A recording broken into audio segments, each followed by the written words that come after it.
வணக்கம் செல்வங்களே. இப்போ நான் வந்து நியூமெரிக்கல் கொஸ்டினில் தேர்ட் கொஸ்டின் படிக்கிறேன் பாருங்க. Software solution limited India limited invited application for 20,000 equity shares of rupees 100 each. அப்போ 20,000 ஷேர்ஸ் வந்து எனக்கு தேவைப்படுது. ஒரு ஷேரை எவ்வளோக்குன்னு சொல்லி நான் வெளியிடுறேன்னா வந்து 100 ரூபான்னு சொல்லி வைக்கிறேன். இப்போ இந்த 100 ரூபாயை நான் வந்து எத்தனை இன்ஸ்டால்மெண்ட்டில் கலெக்ட் பண்ணுறேன்னா 3 இன்ஸ்டால்மெண்ட்டில், அதாவது அப்ளிகேஷனாக 40 ரூபா கலெக்ட் பண்ணிக்கிறேன், அலாட்மெண்ட்டாக 30 ரூபா கலெக்ட் பண்ணிக்கிறேன், அதுக்கு அடுத்து ஃபர்ஸ்ட் அண்ட் ஃபைனல் காலாக ஒரு 30 ரூபா கலெக்ட் பண்ணிக்கிறேன். ஆக மொத்தம் கூட்டினீங்கன்னா எவ்வளோ அமௌண்ட் வந்துடுது? 100 ரூபா வந்துருச்சு. அதுக்கு அடுத்தது படிக்கிறேன் பாருங்க.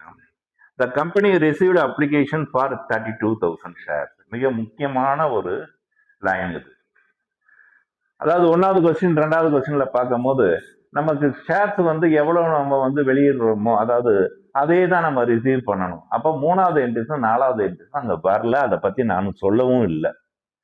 இப்போ இந்த கணக்கில் பொறுத்த வரைக்கும் 3வது என்ட்ரிஸும் 4வது என்ட்ரிஸும் வரும். சார் எதை வச்சு சார் சொன்னீங்க? ஒன்றும் கிடையாது. நமக்கு தேவை வந்து 20,000 ஈக்விட்டி ஷேர்ஸ் தேவை, அதாவது பப்ளிஷ் பண்ணுறோம். ஆனால் வந்திருக்க அப்ளிகேஷன் 32,000 அப்ளிகேஷன் வந்திருக்குது. அப்போ வந்து தேவைக்கு அதிகமாக நம்ம ரிசீவ் பண்ணியிருக்கோம். அப்போ தேவைக்கு அதிகமாக நம்ம ரிசீவ் பண்ணும் போது ஒரு சின்ன ஒரு கால்குலேஷன் மட்டும் வரும். அந்த கால்குலேஷன் நான் செம்ம எக்ஸ்பிளைன் பண்ணும்போது நான் எக்ஸ்பிளைன் பண்ணிக்கிறேன். இதுக்கு அடுத்தது நீங்கள் எது ஃபாலோ பண்ணணும்னா, ரீஃபண்டட் எங்கே கொடுத்துருக்கான்னு சொல்லி பார்க்கணும். அதிகமாக ரிசீவ் பண்ணதை என்ன பண்ணியிருக்கோம் அப்படின்றத கொடுத்துருப்பாங்க. அதை ரிஜெக்டட்னு சொல்லி கொடுத்துருப்பாங்க, அப்படி இல்லைன்னா ரீஃபண்டட்னு சொல்லி கொடுத்துருப்பாங்க. இப்போ இந்த கொஸ்டினில் பொறுத்த வரைக்கும் என்னன்னு சொல்லி கொடுத்துருக்காங்க அப்படின்னு சொல்லி பார்க்கும்போது, application for 2,000 shares were rejected.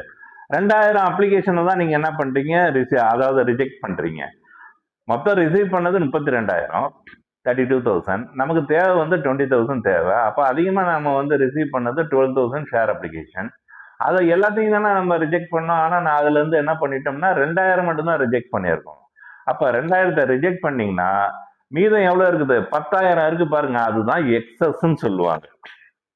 அப்போ 3வது என்ட்ரிஸ் வந்து ரிஜெக்டடுக்கு உள்ளது, 4வது என்ட்ரிஸ் பொறுத்த வரைக்கும் எதுக்கு உள்ளதுன்னா எக்ஸஸ்க்கு உள்ளது. இந்த எக்ஸஸ்னா என்ன சார்? ஒன்றும் புரியலையே. ஒன்றும் கிடையாது. 20,000 பேர் கட்ட வேண்டிய அமௌண்ட்டை அந்த அதிகமாக சேர்த்தோம் பாருங்க, ஒரு 10,000 பேர். அவங்க கொண்டு வந்த அந்த அமௌண்ட்டை வந்து நாம வந்து அலாட்மெண்ட்ல வந்து என்ன பண்ணிக்கிறோம், அட்ஜஸ்ட் பண்ணிக்கிறோம். இது ஒரு அட்ஜஸ்டிங், வேற ஒன்றும் கிடையாது. அதனால தான் வந்து 6வது என்ட்ரிஸ் போடும் போது 5 - 4ன்னு நம்ம வந்து ஒரு ஃபார்முலா மாதிரி சொன்னேன். இப்போ வந்து நான் வந்து சம்மை வச்சு நான் எக்ஸ்பிளைன் பண்ணும் போது வந்து உங்களுக்கு ஈஸியாக புரியும். இப்போ கன்ஃபியூஸ் பண்ண விரும்பல. அதுக்கு அடுத்தது படிக்கிறேன் பாருங்க. Application for 10,000 shares were accepted in full and applicant for 20,000 shares allotted half of the number of shares applied and excess application money adjusted into allotment. வேற ஒன்றும் கிடையாதுங்க. 20,000 பேர் வந்து அலாட்மெண்ட் அமௌண்ட், அதாவது அலாட்மெண்ட் பண்ண வேண்டியதை வந்து நாம வந்து 30,000 பேருக்கு வந்து அதை என்ன பண்றோம், அட்ஜஸ்ட் பண்றோம். வேற ஒன்றும் கிடையாது.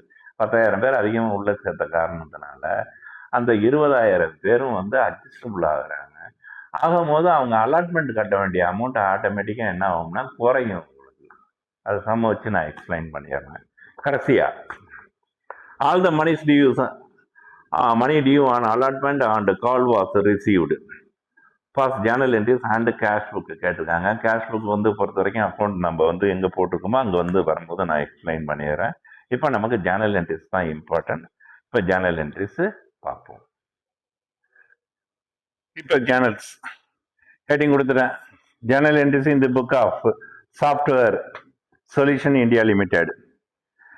டெபிட் கிரெடிட்னு கொடுத்துட்ட பிறகு ஒரு சின்ன ஒரு calculation. First one received application. Received application எவ்வளவு? 32,000. கீழே பாருங்களா, மைனஸ் ஆக்சுவல். ஆக்சுவலாக நமக்கு எவ்வளோதான் தேவைப்படுது? 20,000 ஷேர்ஸ். அப்போ இதுலேருந்து இதை மைனஸ் பண்ணோம்னா எவ்வளோ அப்ளிகேஷன் நம்ம அதிகமாக ரிசீவ் பண்ணியிருக்கோம்? 12,000. இப்போ இந்த 12,000ல இதுக்கு அடுத்தது 3வது ஸ்டெப் மைனஸ் ரிஜெக்டட். ரிஜெக்டட் பொறுத்த வரைக்கும் பார்க்கும்போது எவ்வளோ ரிஜெக்ட் பண்ணதா கணக்கில் கொடுத்துருக்காங்க? 2,000 அப்ளிகேஷன். மைனஸ் பண்ணிட்டீங்கன்னா ரிமைனிங் ரிஜெக்ட் பண்ண முடியாதது எவ்வளோ இருக்குன்னா 10,000 இருக்கு. இதுதான் எக்ஸஸ். இது ஒரு சின்ன கால்குலேஷன். இந்த கால்குலேஷன் போட்டது தான் வந்து 1வது என்ட்ரிஸ், 2வது என்ட்ரிஸ், 3வது என்ட்ரிஸ், 4வது என்ட்ரிஸ்ல வரக்கூடியது. இப்போ நான் எக்ஸ்பிளைன் பண்றேன் பாருங்க. ஃபர்ஸ்ட் ஒன் சார் இது எல்லாமே வந்து நமக்கு வந்து அப்ளிகேஷனாக தான் சார் இருக்குது, எண்ணிக்கையில் தானே இருக்குது, ஆனால் அமௌண்ட்டாக கன்வெர்ட் ஆகலையே. இது எல்லாத்துலேயும் எதில் சார் மல்டிபிள் பண்ணணும்? அதாவது 1வது என்ட்ரிஸ்லேருந்து 4வது என்ட்ரிஸ் வரைக்கும் நீங்கள் வந்து எதால் மல்டிபிள் பண்ணி போடணும்னா அப்ளிகேஷன் அமௌண்ட்டால் தான் மல்டிபிள் பண்ணணும். இப்போ இந்த சம்மை பொறுத்த வரைக்கும் அப்ளிகேஷன் அமௌண்ட் எவ்வளவுனா வந்து ₹40. அப்போ 32,000 இன்ட்டு 40, 20,000 இன்ட்டு 40, 2,000 இன்ட்டு 40, 10,000 இன்ட்டு 40. இப்போ வந்து ஃபர்ஸ்ட் என்ட்ரிஸில் எந்த வித மாற்றமும் கிடையாது. First entries bank account debit to equity share application என்ட்ரிஸை போட்டிங்க. இப்போ கால்குலேஷனுக்கு வாரிங்க. ரிசீவ்டு 32,000 இன்ட்டு ₹40 மல்டிபிள் பண்ணும்போது 12,000 80,000 சாரி 12,80,000 அமௌண்ட்டை ஃபில்அப் பண்ணியாச்சு.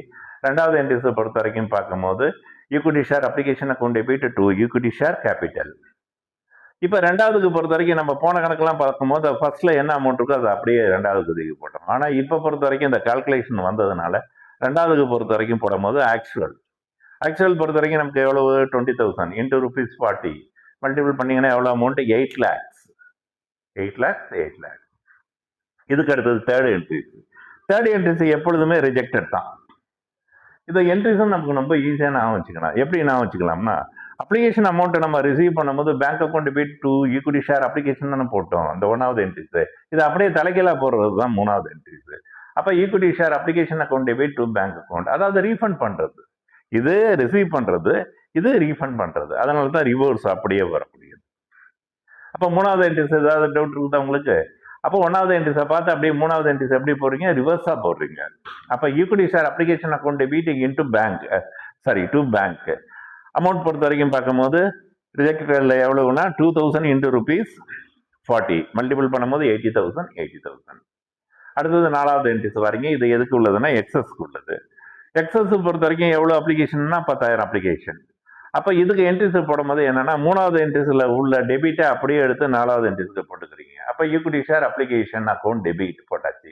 2 இது வந்து 5வது, இதுக்கு அடுத்தபடியே 5வது என்ட்ரிஸை வந்து லிங்க் பண்ணுற காரணத்தினால கிரெடிட் பண்ணிடுங்க. எதை அலாட்மெண்ட் 5வது என்ட்ரிஸ்னா அலாட்மெண்ட்டுக்குள்ளதை அலாட்மெண்ட்டை கிரெடிட் பண்ணிடுங்க. அப்போ 2 ஈக்விட்டி ஷேர் அலாட்மெண்ட் என்ட்ரிஸ் போட்டாச்சு.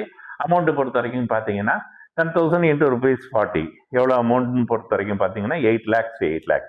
அப்போ இதுலேருந்து 1வது என்ட்ரிஸ்லேருந்து 4வது என்ட்ரிஸ் வரைக்கும் பார்த்துட்டோம். எல்லாம் ஒரு லாஜிக் தான். 1வது என்ட்ரிஸ் எப்பொழுதும் போல, ஆனால் அமௌண்ட்டு பொறுத்த வரைக்கும் இந்த கால்குலேஷனை பார்த்து போட்டாச்சு. 2வது என்ட்ரிஸ் எப்பொழுதும் போல கால்குலேஷன் பார்த்து போட்டாச்சு. 3வது என்ட்ரிஸ் ரிஜெக்டடு, 1வது என்ட்ரிஸை அப்படியே ரிவர்ஸாக போடக்கூடியது தான், கால்குலேஷன் வச்சு போட்டாச்சு. 4வது என்ட்ரிஸை பொறுத்த வரைக்கும் லிங்க்கு, அதாவது ஷேர் அப்ளிகேஷன் அக்கௌண்ட் டெபிட்டை வந்து அலாட்மெண்ட்டுக்கு ட்ரான்ஸ்ஃபர் பண்ணுறீங்க. அதான் வந்து equity share application account debit to equity share allotment account 10,000 into ₹40 எவ்வளோ அமௌண்ட்னா 4 lakhs. அப்போ இது வரைக்கும் நம்ம பார்த்தது வந்து எத்தனைன்னா 4 என்ட்ரிஸ் பார்த்துருக்கோம். இதுக்கு அடுத்தது வந்து 5வது என்ட்ரிஸ்லேருந்து நம்ம வரப்போகிறோம். இப்போ 5வது என்ட்ரிஸ் நீங்கள் எப்பொழுதும் போல தான் அலாட்மெண்ட்டுக்கு போடக்கூடியதான். அலாட்மெண்ட்டுக்கு போடக்கூடிய என்ட்ரிஸ் எப்படி எதை வச்சு போடுவீங்கன்னா 2 பார்த்து அப்படியே போடுவீங்க. 2வது என்ட்ரிஸ் எதுக்கு உள்ளது? அப்ளிகேஷன் உள்ளது. என்ட்ரிஸை சொல்லி பாருங்க. Equity share application account debit to equity share capital, இது அப்படியே 5ஆ மாறுது. 5ஆ மாறும் போது அப்ளிகேஷன் என்ற வார்த்தையை எடுத்துவிட்டு அதுக்கு என்னன்னு போட்டுக்கிறீங்க, நீங்க அலாட்மெண்ட் போட்டுக்கிறீங்க. அப்ப equity share allotment account debit to equity share capital என்ட்ரிஸ்ல ஏதாவது டவுட் இருக்குதா? சரி, இதுக்கு அடுத்தது பாத்தீங்கன்னா இப்ப அமௌண்ட்டுக்கு கன்வெர்ட் பண்ண போறீங்க. இனிமே நீங்க கால்குலேஷனுக்கு எடுக்கும் போது நமக்கு ஆக்சுவலா எவ்வளவு ஷேர்ஸ் தேவையோ அதை தான் நீங்க எடுத்து கால்குலேட்டா போடணும். நமக்கு எவ்வளவு தேவை? ஆரம்பத்தில் கொடுத்துருந்தாங்க பாருங்க 20,000 ஷேர்ஸ், அதுதான் நமக்கு தேவை. அப்ப 20,000 இன்டூ ₹, எவ்வளவு? அலாட்மெண்ட் அமௌண்ட் எவ்வளவு கொடுத்துருக்காங்க பாருங்க, ₹30. 40 போட்டுறாதீங்க, ஏன்னா இது 5வது என்ட்ரிஸ் எதுக்கு உள்ளதுன்னா அலாட்மெண்ட்டுக்கு உள்ளது. அலாட்மெண்ட் அமௌண்ட்டை போட்டு தான் நீங்க மல்டிபிள் பண்ணணும். மல்டிபிள் பண்ணும்போது 6 லட்சம் ரூபா வந்துச்சு. அதுக்கு அடுத்தது 6வது என்ட்ரிஸ் வரீங்க. 1வது என்ட்ரிஸை பார்த்து அப்படியே 6ஆ போடுறீங்க. அப்போ அங்கே 1வது என்ட்ரிஸில் bank account debit to equity share application, இங்கே 6ல் வரும்போது bank account debit to equity share அப்ளிகேஷனுக்கு பதில் அலாட்மெண்ட் ஒரு ஃபார்முலா. இப்போ தான் இந்த கணக்கில் ஃபார்முலா வருது பாருங்க. 5 - 4. 5னா 5வது என்ட்ரிஸில் எவ்வளோ அமௌண்ட் இருக்கு? 6 lakhs. மைனஸ் 4, 4வது என்ட்ரிஸில் எவ்வளோ அமௌண்ட் இருக்குன்னு சொல்லி நம்ம 4வது என்ட்ரிஸில் போட்டிருக்கோம். எவ்வளோ அமௌண்ட்னா 4 lakhs. மைனஸ் பண்ணீங்கன்னா எவ்வளோ வருது? 2 lakhs. அதை தாங்க எடுத்து போடணும். இப்போ 6வது என்ட்ரிஸ் முடிஞ்சு போச்சு. இதுக்கு அடுத்து 7. இப்போ 7, 8 என்னது எதுக்கு உள்ளதுன்னா ஃபர்ஸ்ட் அண்ட் ஃபைனல் காலுக்கு உள்ளது. அப்போ நம்ம போடும்போது என்னன்னா 5 பார்த்தா அப்படியே 7 போட போகிறோம். Equity share first and final call account debit to equity share capital. இதுக்கும் கால்குலேஷன் இனிமேல் எடுத்துக்க போகும்போது நீங்கள் ஆக்சுவல் என்னவோ அதான் எடுத்துக்கணும். ஆக்சுவல் பொறுத்த வரைக்கும் எவ்வளோக்கு 20,000 இன்டூ ருபீஸ் எவ்வளோ amount first and final call amount 30 ரூபா.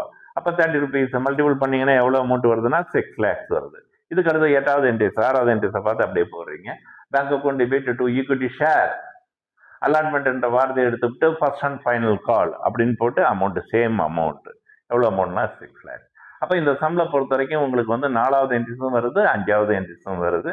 ஓரளவு கணக்கை பொறுத்த வரைக்கும் நம்ம ஃபுல்லாகவே கொஞ்சம் ஒரு 50% வந்து நெருங்கியாச்சு. அதாவது உங்களுக்கு எக்ஸாமினேஷன் பாயிண்ட் ஆஃப் வியூவில் சொல்கிறதுக்கு. ஓகே, இந்த வீடியோ பார்த்து நீங்கள் வந்து கண்டிப்பாக பாருங்கள். எல்லாருமே வந்து என்ன பண்ணுங்கன்னா ஷேர் பண்ணுங்கள், அதாவது வந்து லைக் பண்ணுங்கள், அதுக்கு அடுத்தது வந்து சப்ஸ்கிரைப் பண்ணுங்கள். Thank you very much.